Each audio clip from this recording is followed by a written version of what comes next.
시청자 여러분 안녕하십니까? 8월 7일 경제현장 오늘 시작합니다. 자산 가격의 상승세가 무서울 정도입니다. 경기 불안감이 여전히 높은데 안전자산과 위험자산 모두 역대급 최고치를 경신했기 때문입니다. 풍부해진 유동성은 증시 화랑의 기반인데요. 코스피 3,000론에 관심이 쏠리는 이유입니다. 네, 불확실한 시기에 내 소중한 자산 어디에 어떻게 투자를 해야 될까요? 시청자 여러분의 의견이나 궁금증들 문자 샵 3698번으로 보내주시거나 유튜브를 통해서도 실시간으로 참여하실 수 있습니다. 오늘 두 분의 전문가와 함께하겠습니다. 서지용 상명대 교수, 황세훈 자본시장연구원 연구위원 자리하셨습니다. 어서 오십시오. 안녕하세요. 안녕하세요. 안녕하십니까? 황세훈 연구위원님, 주식시장이 연중 최고치를 넘어서고 있네요. 그렇습니다. 오늘 또 좀 오락가락했는데 네, 강보합 정도로 마무리가 되지 않으려 그렇게 예상이 되고요. 왜 이렇게 강한 겁니까 요즘? 가장 중요한 부분은 일단은 유동성이라고 봐야겠죠. 지금 글로벌 중앙은행들이 대규모 유동성을 공급하고 있습니다. 우리나라 한국은행도 기준금리를 0.5%로 낮춘 상태에서 계속 유지를 하고 있고요. 그리고 가장 중요한 부분은 역시 미국 연준의 유동성 공급 확대 정책이라고 볼 수가 있죠. 가장 단적으로 드러나는 부분이 사실은 연준의 대차 대조표를 살펴보면 지난 3월 이후로 연준의 자산 규모가 무려 3조 달러 이상 증가하고 있는 것을 볼 수가 있습니다. 굉장히 가파른 속도로 연준의 자산 규모가 늘어났다고 볼 수가 있는데 이것은 결국은 시중에 그만큼 많은 돈을 연준이 풀고 있다는 의미고요. 미국 연준이 자금을 풀게 되면 그중에 일정 부분은 국내 시장으로 외국인 투자자들을 경유해서 넘어오고 있다 이렇게 평가를 해볼 수 있는 것이죠. 한국은행이 공급하고 있는 유동성 플러스 미국 연준이 공급하고 있는 유동성 여기에 일본은행 그다음에 유럽중앙은행까지 통화 확장 정책들을 계속해서 쓰고 있습니다. 따라서 전 세계로부터 유동성이 지금 유입되고 있는 상황인 거고요. 이것이 안전자산인 금 그리고 위험자산인 주식을 모두 가격 상승을 만들어내는 가장 중요한 동력으로 작용하고 있다고 봐야겠죠. 네. 예, 주요국의 증시와 좀 비교를 해봐도 우리 증시의 상승률이 두드러지는 것 같아요. 이런 우리 증시 강세 어떻게 봐야 될까요? 예, 일단 선진국 미국 같은 경우는 계속 나스닥 지금 상승세고요. 아시아 증시 같은 경우는 특히 유독 우리나라가 이제 개미 투자자들의 어떤 많은 투자로 인해서 이제 상승이 가파르게 일어나고 있는데 일단 국가의 어떤 재정 정책과 관련 있는 것 같습니다. 그 재정 정책이 특히 이제 최근에 이제 재정을 많이 풀고 그다음에 여러 가지 이제 투자자들을 위한 여러 가지 그 규제 완화 이런 것들이 맞물리면서 특히 이제 주가 많이 오르고 있고요. 특히 우리나라 같은 경우는 미국 증시와 상당히 연동성이 있기 때문에 미국 나스닥 증시가 주로 이제 바이오나 IT 위주로 오르는 것과 무관치 않습니다. 그래서 최근에 이제 투자자들 같은 경우 또 미국 그 증권 시장에 투자하는 개미 투자자들이 많거든요. 예. 그러다 보니까 미국 증시 오르는 거와 우리나라 증시가 사실 연동되는 율이 과거보다 높아졌어요. 예. 그리고 특히 이제 오르는 또 종목만 보더라도 약간 양극화가 돼 있습니다. 통상적으로 우리가 철강이라든지 이런 운송이라든지 전통 제조업 중심의 경기 민감주보다는 최근에 이슈가 되는 테마주, 그다음에 IT라든가 그다음에 바이오라든가 이런 그 어떤 이슈와 관련된 종목에 특히 오르고 있는 거는 개인 투자자의 역할이 상당히 기여하고 있고요. 특히 이제 그 최근에 보게 되면 순매수 기준으로 보면 4천억 정도가 지금 그 개인이고 그다음에 이제 외국인 같은 경우 오히려 한 1,000억 정도 내외에서 지금 매도를 하고 있거든요. 예. 그런 측면에서 보면 개인 투자자의 어떤 영향 때문에 주가가 이제 가파르게 오르는 건 주지의 사실인 것 같습니다. 네, 종합적으로 보면은 이제 한국의 코스닥이 벌써 3월 최저점에 비해서는 거의 100% 가까이 올랐잖아요. 그렇기 때문에 뭔가 이게 좀 거품 논란도 있는데 방금 말씀하신 대로 업종이나 종목별로 본다면 단순히 주가가 높다는 이유만으로 거품 논란이라고 얘기할 수 있을 것인지 예를 들면 우리나라 2차 전지, LG화학 같은 경우는 세계 제1의 기업이고 말씀하신 대로 바이오, IT 굉장히 강한 기업들 아니겠습니까? 예, 맞습니다. 이제 어느 정도 실적이 좀 뒷받침되는 부분도 있습니다. 근데 실적이라는 게 이제 미래 기대 가치죠, 사실. 근데 최근에 그 약간 거품 논쟁이 있는 이유 중에 하나가 사실 PER입니다. PER 지표가 상당히 높아졌어요. 우리나라 전체 그 코스피 시장의 PER이 지금 이제 그 연초 대비 20배 이상 이제 20배 정도가 되거든요. 근데 상당히 이게 높은 수준이죠. 지난 2002년도 이후에 17년 만에 가장 높은 수치라고 그래요. 코스피의 지금 평균적인 PER이 배 정도 되고요. 그 다음에 실제로 이제 뭐 바이오 같은 경우는 이제 뭐 100배, 200배 되는 그런 종목들도 있거든요. 그러니까 결과적으로 PER이 높다는 거는 예. 어떤 그 내재 가치 대비 시장에서 평가하는 주가가 높다는 거기 때문에 수급 요인에 의해서 주가가 사실은 지나치게 높다는 걸 반증하는 또 요인이고요.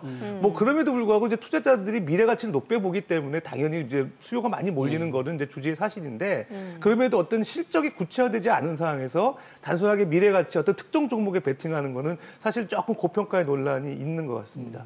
황 의원님, 그 분야별로 보면 지금 서 교수님께서 PER을 얘기했는데 어떻습니까? 분야별로도 지금 잘 나가는 업종 이런 PER이 과도하게 높습니까? 아니면 어떻게 일단 봐야 가장 됩니까? 대표적인 부분이 이제 시장에서 가장 관심을 많이 받는 부분이 바이오 업종이라고 볼 수가 있습니다. 바이오 업종의 지금 업종 전체의 PER을 살펴보면 이게 사실 연초만 물론 이제 바이오 업종은 다른 업종에 비해서 상대적으로 PER이 높은 업종이라고 볼 수가 있습니다만 이제 이게 올해 초 정도만 해도 140배 정도였거든요. 그렇지만 140배. 현재는 200배, 업종의 PER이 200배 이상까지 지금 증가를 하고 있는 상태입니다. 물론 성장의 가능성이 높다라는 점을 감안을 해볼 때 단순히 200배가 넘었다고 이것이 지금 당장 위험 수위에 도달했다라고 평가하기는 어렵습니다. 그렇지만 상대적으로 굉장히 고평가가 되고 있는 부분들이 존재한다는 거에 대해서 투자자들의 인식이 지금 모아지고 있는 상황인 거고요. 그리고 이게 그 기업에 따라서 성장성이 실제로 실현되는 기업에 있어서는 그 주가가 계속해서 유지될 가능성이 높습니다. 그렇지만 성장성에 대한 기대인 것이기 때문에 반대로 이것이 제대로 실현되지 않는 기업들도 그중에서 충분히 나올 수가 있는 것이거든요. 따라서 시장의 기대를 충분히 만족시키지 못하는 그런 실적을 내는 바이오 기업에 대해서는 주가가 갑자기 급격하게 꺾이는 모습이 나타날 위험성도 배제할 수가 없습니다. PER이 높다는 것 자체가 위기의 상황이다라고 해석할 수는 없지만 그중에 급락하는 기업이 나타날 가능성은 오히려 상대적으로 높아지고 있다는 점. 따라서 옥석 가리기가 굉장히 중요한 시점으로 가고 있다라는 점은 분명해 보입니다. 최근에 이제 부동산 시장에 대한 불안감 때문에 젊은 층을 중심으로 패닉 바잉이 현상이 나타나고 있는데 이 증시에서도 패닉 바잉이 나타나고 있다면서요? 이제 패닉 바잉이 사실은 매수하면서 상당히 불안한 거죠. 예. 그러니까 개인 투자자들 같은 경우는 보통 우리가 그 인폼드 트레이더가 아니라고 그래요. 그러니까 어떤 정보를 갖고 투자하는 사람이 아니라고 그러거든요. 그래도 과거보다는 많이 스마트해졌죠. 그래서 요즘에 스마트게임이라는 얘기는 나오는데 전체적으로 보게 되면 개인 투자자들의 그 매수 행태를 보게 되면요. 추격 매수 경향을 보입니다. 주가가 많이 오를 때 따라가거든요. 그러니까 상당히 불안한 거죠. 언제 이게 떨어질지 모르는 상황에서 이제 상당히 이제 추격하는 분위기가 상당히 공포스러운 거예요. 그다음에 특히 이제 개인 투자자들이 보이는 또 다른 특징 하나가 투매입니다. 그러니까 주가가 떨어질 때 같이 사실은 이제 매도 물량을 내놓는 경향들이 있거든요. 그런 것들이 상당히 이제 불안감을 조성시키는 개인 투자자들 입장에서 투자 행태인데 어쨌든 최근에는 주가가 너무 많이 올랐음에도 불구하고 지금 계속 사도 되는 건가 하는 그런 분위기에서 패닉 바잉이라는 얘기가 나오는 거예요. 근데 이제 마땅하게 이제 투자할 데가 없으니까 그나마 이제 유동성이 높고 소액으로 투자할 수 있는 데가 주식이라고 생각하고 있는 거죠. 근데 이제 그럼에도 이제 사실 믿는 구석은 좀 있는 것 같아요. 왜 그러냐면 어차피 지금 유동성이 많고 그다음에 이제 투자할 때가 사실 개인 투자자가 뭐 마땅하게 이제 주식밖에 없다고 생각이 되고 미국 증시도 같이 따라 오르고 있고 이런 상황에서 이제 전반적으로 또 이 정부에서도 최근에 이제 공매도 이제 그 제한하는 거에 대해서 계속 좀 유지를 하겠다는 입장도 좀 고수하고 있는 것 같고 그다음에 최근에 뭐 양도소득세에 관련해서 정부가 이제 부과하겠다는 거에 대해서 개인들도 불만 많이 표시하니까 정부에서도 약간 뒷걸음질 치는 모습도 보여줬거든요. 그러다 보니까 이제 개인 투자자들에 대한 그 규제가 조금 더 타이트해지지는 않지 않느냐 생각에서 아마 당분간 투자세는 지속될 가능성이 있습니다. 불안불안해하면서 지금 주식 투자 대열에 이제 합류를 하는 건데 그렇지만 지금 같은 재정 유출이 늘어나고 저금리가 계속된다면 아까 황 의원님 말씀대로 이제 성장 가능성 있는 종목들의 환경은 역시 투자하기 굉장히 좋은 게 아닌가. 그렇습니다. 네. 네, 지금 이제 제 주변에서도 그런 분들 많으신데요. 이제 정기 적금 이제 해약하고 이거 주식 시장으로 해서 주식 사야 되는 거 아니냐, 어떻게 생각하느냐. 이렇게 이제 문의하시는 분들도 굉장히 많아지셨거든요. 0.5% 기준금리가 0.5%인 상황에서는 굳이 1%도 안 되는 금리를 받기 위해서 예금을 활용하시겠다. 뭐 이런 유인들은 굉장히 떨어질 수밖에 없습니다. 약간의 위험을 감수하고라서도 조금 더 높은 수익률을 거둘 수 있는 주식 시장으로 관심을 돌리시는 것은 어떻게 보면 굉장히 자연스러운 현상이라고 볼 수가 있겠죠. 그리고 지금 우리나라 산업 구조도 굉장히 빠른 속도로 재편되고 있다고 볼 수가 있습니다. 코로나가 이런 산업구조 재편을 굉장히 크게 지금 불씨를 당겼다고 볼 수가 있고요. IT 업종, 언택트 업종, 그리고 4차 산업혁명과 관련된 그런 쪽으로 지금 산업구조가 굉장히 재편되고 있는 것이고요. 지금 시가총액 상위 종목들을 살펴봐도 기존의 전통적인 제조업체들은 시가총액 상위 종목에서 계속 이제 빠져나가고 있습니다. 그리고 새롭게 언택트 관련 종목, IT 업종 뭐 이런 업종들이 계속해서 시가총액 바이오 업종 대표적이죠. 이렇게 계속해서 진입을 하고 있는데 그것은 그만큼 우리나라의 산업 구조도 지금 빠른 속도로 바뀌어가고 있다. 시장도 주식시장도 이러한 산업 구조 재편을 빠른 속도로 이제 주가로서 지금 반영을 하고 있다. 이렇게 보시면 좋을 것 같고요. 이러한 모습은 앞으로 2021년까지는 최소 지속될 가능성이 높다고 볼 수가 있습니다. 그렇기 때문에 2021년이면 내년까지는 지속될 가능성을 뭐가 높게. 지속된다는 거죠? 그러니까 현재와 같은 이제 주식 시장에 대한 관심도 투자자들의 자금 유입세는 계속해서 지속될 가능성을 높게 평가해 볼 수가 있습니다. 그러니까 시총 상위 10개 종목에 대한 미래를 좀 우리 황 의원님 밝혀보십니까? 계속? 오히려 긍정적으로 볼 수가 있습니다. 현재 이제 우리나라 기업들의 글로벌 경쟁력 같은 것들을 살펴보면 세계 탑 클래스인 것은 분명해 보이고요.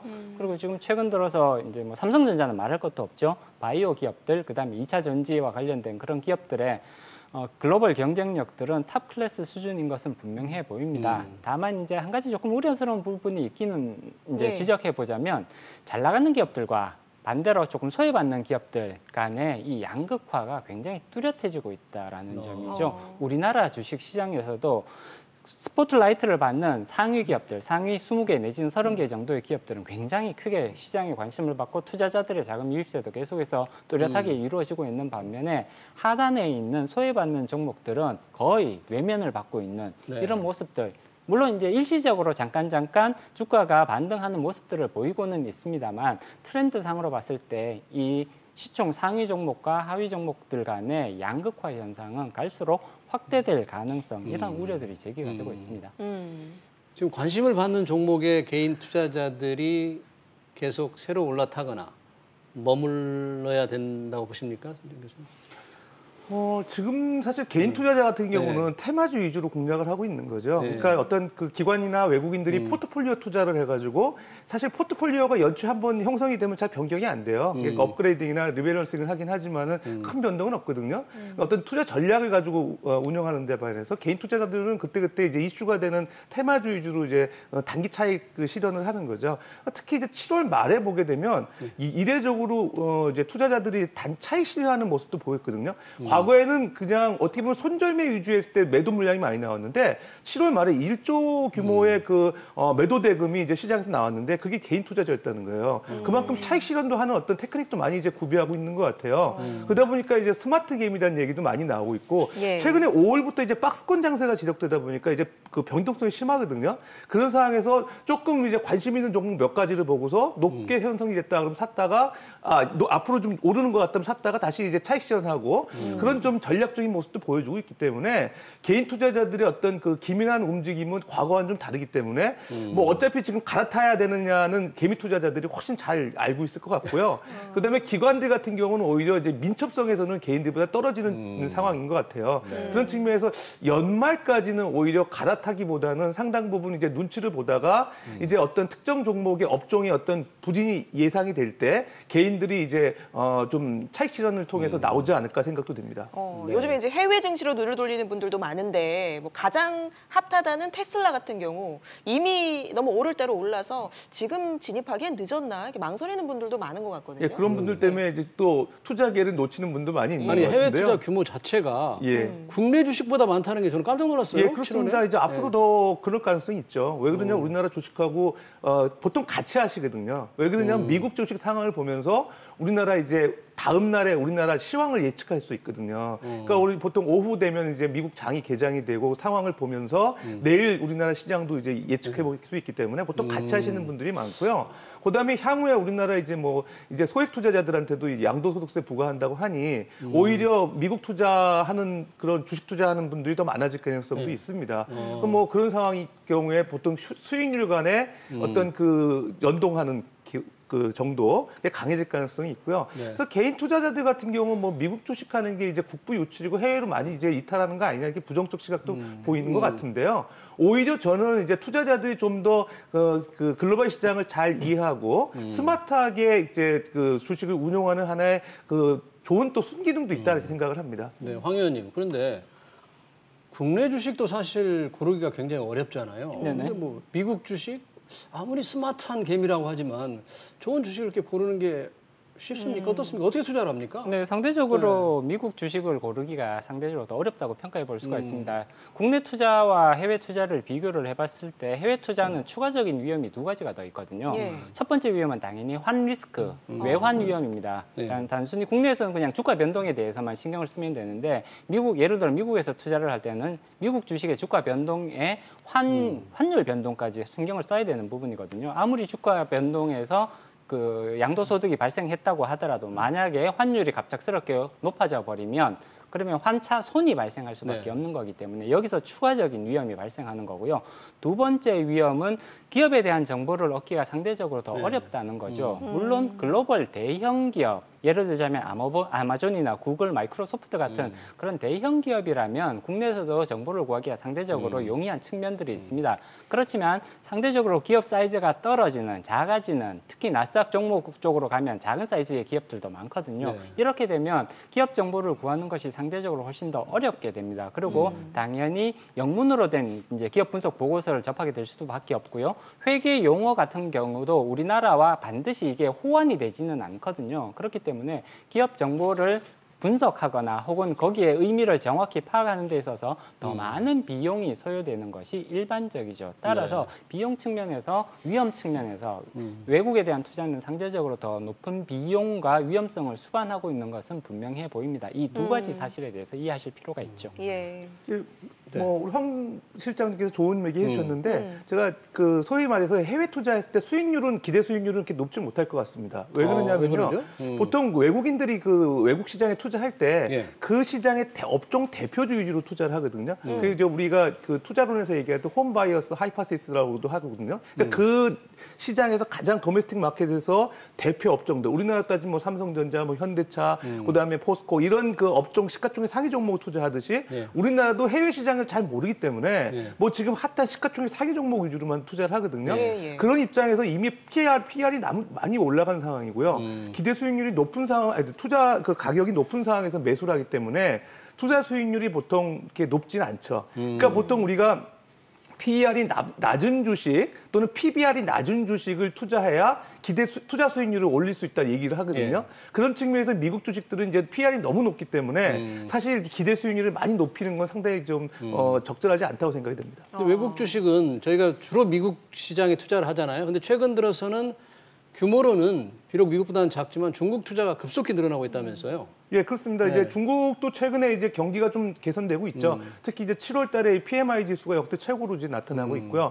어느 나라보다도 이제 코로나19로부터 좀 자유롭게 생산 가동이 되는 국가이기 때문에 증시가 이제 상해 증시를 중심으로 해가지고 이제 상당히 이제 외국인도 많이 몰리고 있고 우리나라 이제 관심 갖는 분들도 많은 것 같아요. 그런 입장에서 특히 이제 중국 증시도 한번 유심히 들여다봐야 되긴 하는데요. 중국에서 무슨 주식을 많이 삽니까, 우리가? 글쎄요, 뭐 이제 주로 이제 아무래도 우리나라하고 수출 교역이 많은 그런 종목 위주로 이제 투자를 할 것 같은데, 근데 미국 죄송합니다. 중국 같은 경우는 좀 리스크가 있죠, 사실. 아직 그 미중 갈등이 좀 잠재적으로 돼 있고, 그래서 이제 변동성이 짙고 또 위안화 환율에 대한 그 변동 관련해서 주식 증시에 영향을 많이 받거든요. 좀 투자에 좀 조심하셔야 될 것 같습니다. 네.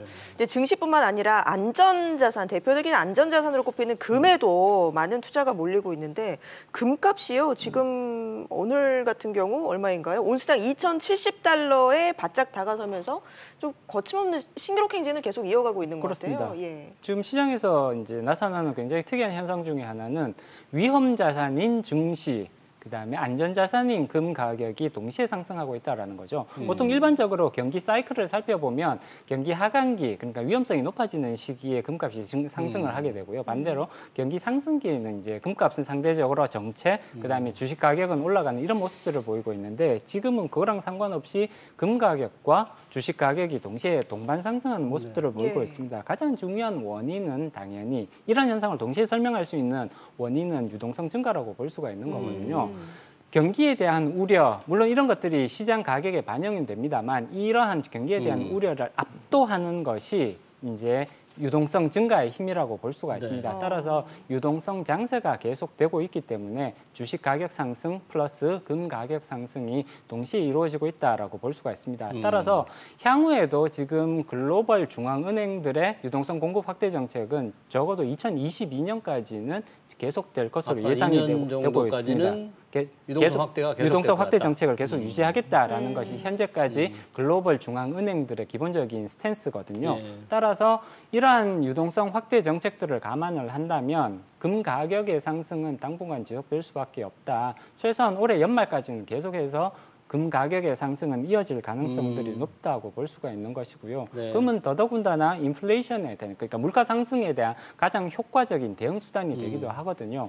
향후 코로나 사태가 어느 정도 안정화된다면 인플레이션이 나타날 가능성들이 지금 제기가 되고 있습니다. 따라서 그런 부분들에 대한 대비 측면에서도 금에 대한 매력도는 향후 꾸준하게 상승할 가능성이 높다고 예상해 볼 수가 있죠. 지금 금값을 저희가 볼 때는 뭐 3, 4개월 전만 해도 달러 같이 생각하면 말이죠. 달러가 얼마나 그때 비싸졌고 귀했는데 지금은 달러 약세가 계속되고 있잖아요. 이 달러세 약세 현상이 계속될 것이다. 그렇기 때문에 금값이 계속 오른다. 이렇게 지금 분석하는 건가요? 어떻게? 네, 뭐 그런 가능성이 있습니다. 일단 그 달러는 금융자산이고요. 네. 그다음에 이제 금 같은 경우는 이제 인플레이션 해지 수단이라고 그래가지고 실물 자산을 대표하는 가격 지표인데. 사실 반대로 움직이고 있죠. 최근에 이제 달러 자산 같은 경우는 올해 3월 이후에 그 달러 인덱스 가치가 10% 이상 이제 하락을 했고요. 그다음에 최근 금값은 이제 온스당 2,000불 이상 이제 오르고 있는 상황이고요. 그러니까 사실 미래의 어떤 그 금융자산 가치에 대한 가격이 사실은 그 긍정적이지 않다고 보는 투자자들이 금에 이제 투자를 하게 되는 경향들이 나오고 있고요. 금 외에도 사실 뭐 최근에 이제 원유라든가 뭐 천연가스라든가 이런 쪽에 대한 그 상당히 그 가격도 많이 오르고 있어요. 비트코인도 많이 비트코인도 많이 오르죠. 비트코인, 그러니까 그 트렌드를 보게 되면 오히려 금융자산의 가치가 앞으로 훼손될 거에 대비해서 좀 갈아타자는 경향으로 나타나는 하나의 그 행태거든요. 그런 측면에서 이제 우리가 대체 투자할 때 주로 대상이 되는 그런 그 자산들인데 그런 쪽에 이제 가격들이 많이 오르고 있는 거는 오히려 이제 금융자산보다는 대안 투자로서의 그 실물 자산에 대한 투자자들의 관심이 높아졌다 이렇게 볼 수 있죠. 비트코인은 왜 그렇게 오르는지 금과 같은 이유라고 볼 수 있을까요? 왜 그럴까요? 비트코인은? 비트코인은 전체적인 자산 가격 상승에서 그 원인을 찾으실 수 있을 것 같고요. 비트코인은 가장 대표적인 디플레이션 자산이거든요. 오히려 가격이 이제 무슨 얘기냐면 그 기존 통화 발행이 증가하면 증가할수록 자산 가치가 높아질 수밖에 없는 그런 이제 가장 대표적인 자산이라고 볼 수가 있습니다.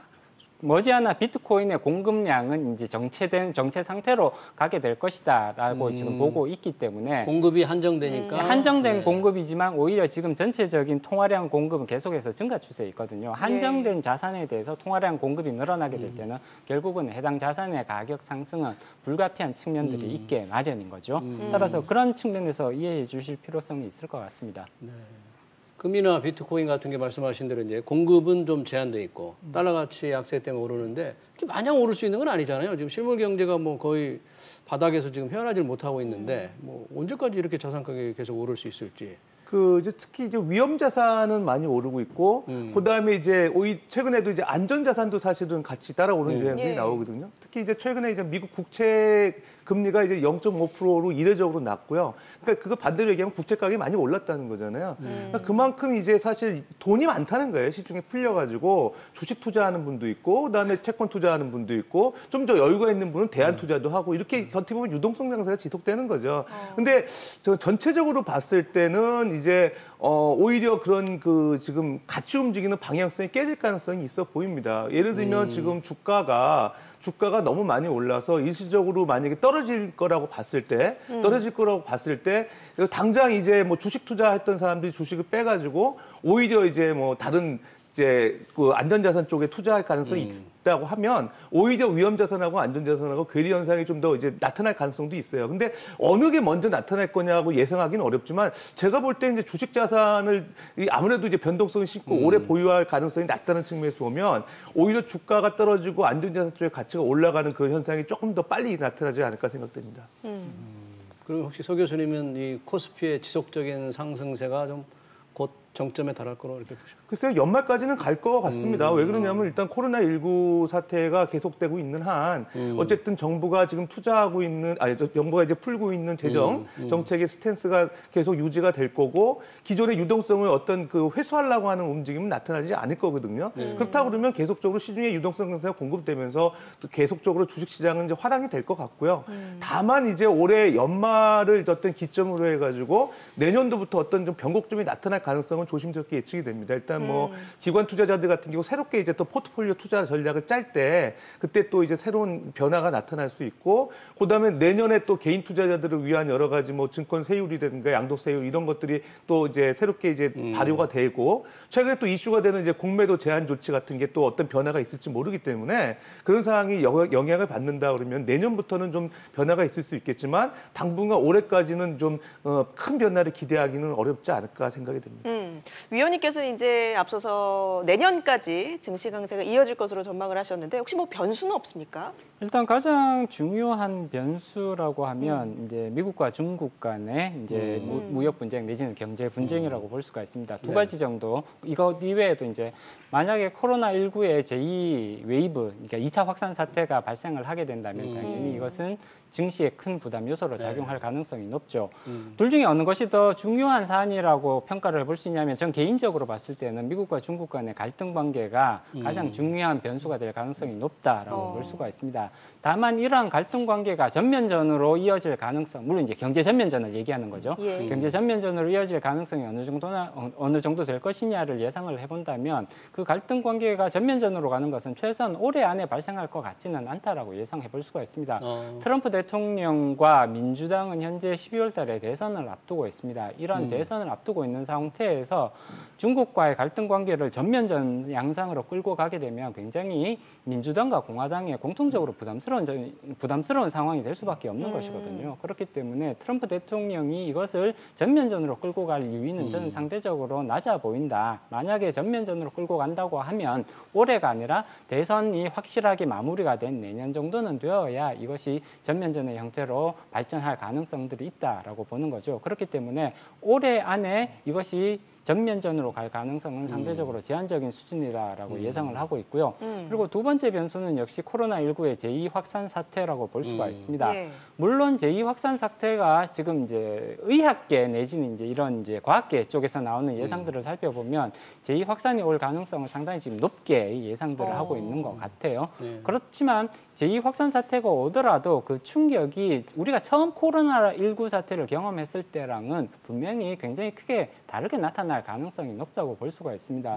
코로나19를 겪는 과정에서 어떤 식으로 우리가 대응을 했을 때 그 효과가 나타나더라라는 것들에 대해서 어느 정도 상당한 경험을 축적한 상태입니다. 따라서 코로나19에 대해서 우리가 현재는 훨씬 더 많은 것을 알고 있단 말이에요. 그렇기 때문에 그 2차 확산 사태가 오더라도 그 충격은 1차 확산 사태에 비해서는 상대적으로 굉장히 낮은 수준일 가능성들이 높다고 예상해 볼 수가 있습니다. 그리고 코로나 치료제 그리고 백신에 대한 기대감들이 계속해서 증가하고 있는 상황이거든요. 그렇기 때문에 2차 확산세가 온다고 하더라도 그 시장에 미치는 충격은 1차 확산세에 비해서는 굉장히 낮은 수준이 될 가능성이 높다고 예상해 볼 수가 있습니다. 이러한 점들 때문에 비록 굉장히 중대한 변수들이 두어 가지 존재하는 것은 사실입니다만 주식시장이 계속해서 강세를 보일 수 있다라고 예상을 하고 있는 것이죠. 예. 국내 시장으로만 본다면 이제 부동산 대책이 다양하게 좀 나오고 있기 때문에 뭔가 이게 좀 만약에 안정적인 방향으로 튼다면 역시 유가증권 시장, 이 주식 시장이 그 영향으로 조금 더 계속 갈 수 있지 않을까. 근데 부동산 시장과 연계해서 볼 때는 어떻게 전망할 수 있을까요? 예, 지금 부동산 시장이 이제 그 공급도 촉진책, 확대책이 나왔기 때문에 어느 정도 이제 그 매수세가 좀 그 움직일 가능성이 있습니다. 실제로 이건 주식 증시에 있던 자금들 상당 부분이 사실 부동산 투자하는 분들이 투자하시는 분들도 있거든요. 어떻게 보면은 이제 그 기회비용이 있기 때문에 증시에 투자하시는 분, 안전자산, 그러니까 상당히 안전한 주식으로 투자하시는 분이 있는데 오히려 이제 증시 쪽에 있는 자금들이 오히려 이제 부동산 쪽으로 좀 올라갈 가능성이 있어 보여요. 개인 투자자 입장에서 봤을 때. 그렇다고 보면은 오히려 이제 증시의 매수세가 조금 약해질 가능성이 있어 보이거든요. 오히려? 근데 이제 또 그런 측면이 있습니다. 그 부동산 시장이 좀 활성화되고 전반적인 경기가 좀 이제 좋아지게 되면 오히려 이제 외국인 투자자 같은 경우는 대형 민감주 위주로 투자를 하거든요. 그러니까 주식 같은 경우 이제 철강이라든지 뭐 운송이라든지 이런 최근에 우리 같은 현대자동차, 뭐 현대제철, 뭐 경기에 이런 민감한 현대모비스 주식을? 이런 지금 같은 경우는 주로 성장주나 코스닥 위주의 투자라고 네. 하면 오히려 이제 외국인 투자자들 같은 경우는 대형 민감주라든지 경기 민감주라든지 그다음에 가치주 이런 쪽에 네. 상당히 관심이 있거든요. 오히려 그 자리를 외국인 투자들이나 기관 투자들이 메꿔줄 경우에는 증시에 미치는 영향은 좀 제한적이지 않을까. 부동산 시장을 통해서 경기가 좀 활성화된다 하더라도 그 주식 시장에 미치는 부정적 여파는 좀 제한적일 가능성이 있습니다. 알겠습니다. 오늘 두 분 말씀 여기까지 듣도록 하겠습니다. 지금까지 황세훈 자본시장연구원 연구위원, 서지용 상명대 교수와 함께했습니다. 고맙습니다. 예, 감사합니다. 고맙습니다.